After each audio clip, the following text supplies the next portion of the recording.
Elizabeth Egan, the book's editor for Glamour magazine, struggled with how to express her political protestations after the November presidential election, until she realized the call to send postcards to lawmakers perfectly matched her skill set. "I'm a good writer and I have good handwriting," Miss Egan said. "And I have a lifelong love of paper." So starting on Jan 22, she pledged to write 100 postcards to public servants in 100 days. "I do try to read them with an eye to what the most conservative person I know would make of this postcard," she said. A recent card to President Trump's press secretary, Sean Spicer, ended with, "I'm sorry. I'm sure this is hard to hear and I know your job is beyond hard." Miss Egan's postcards of choice feature literary quotes from authors like Jane Austen and Virginia Woolf. But those looking to address the current administration have ever-increasing options of cards designed by stationery makers and artists specifically for writing lawmakers. Many companies are selling the postcards at cost or donating a portion of the proceeds. Dahlia Press, which is based in Seattle, released for female empowerment illustrated postcards, including one with a hand with red fingernails holding an olive branch, and tough as nails written across the wrist, $12 for 8. Stephanie Clark, the company's founder, intended the cards to be appropriate whether the sender wanted to encourage lawmakers to better support women, or to thank those who were. "I didn't want the cards to come across as aggressive," Miss Clark said. "I kept them very soft and feminine and peaceful."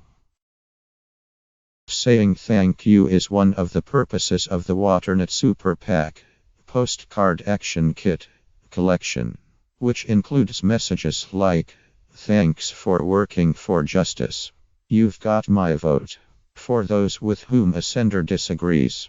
One option is "Work for love to earn my vote," on a purple card with darker purple writing, $12 for 18. Two companies, Bench Press in Minneapolis and the Firecracker Press in St. Louis, offer postcards reminiscent of party invitations that prompt the sender to fill in the blanks with things like a hometown, issues of concern, and why the topic is important. Paper Chase Press goes one step further, with full-page stationery that requires an envelope. The 40-year-old Los Angeles Press and Bindery Company, whose clients include Marc Jacobs and the Ace Hotel Group, just introduced an official correspondence series, $12 for 12, including letterhead on thick eggshell color paper with a circular logo reading the Office of Concerned Constituents. "The series could be considered partisan," said Nicole Katz, Paper Chase's chief executive, noting one reads majority and another immigrant. But her hope is that buyers can find a paper that fits their political personality. "We like the idea of radical neutrality," Miss Katz said. Paperless Post is also aiming for neutral, though of the non-radical variety, with a new line of Write Your Reps postcards offered among its pastel baby shower invitations and thick stock personal stationery. Mr. Trump's son-in-law and senior advisor, Jared Kushner, has had a stake in Paperless Post via his brother's venture capital firm, but is reportedly divesting himself of that and other assets. One card calls to mind the United States flag, with "Yes" in shadowed letters in the upper left corner. A matching no card is available. Having both versions will really allow people to participate in political dialogue, Catherine Kai, a content director at Paperless Post, said. Also, prettiness And politeness can be a good way to bring forward a message to your local representative.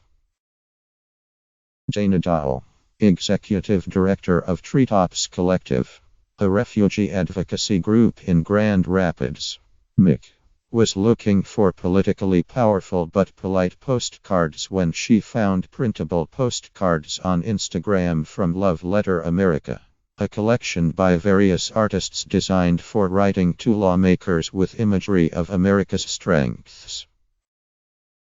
Treetops is quite serious about wanting to take a positive voice in general, especially with the work we do and people we work with, Miss Dahl said.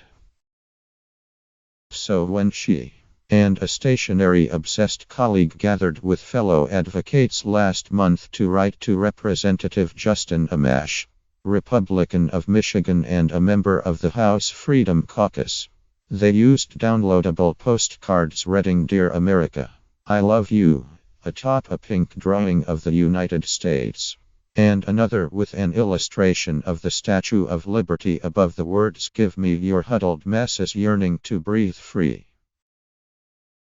Both postcards were created by Oliver Jeffers, a children's book author and illustrator, who wanted to channel his distress over the political climate into a positive message, which he thinks is more productive. An original rendering, he said, included an unflattering picture of Mr. Trump yelling into a megaphone, "Kick them out. Lock them up." When he drew it, Mr. Jeffers said, "There was anger in me. That's pointing out what's wrong rather than reminding them what's right. So for the card released to go to lawmakers, he let Lady Liberty stand alone, a heart topping her torch."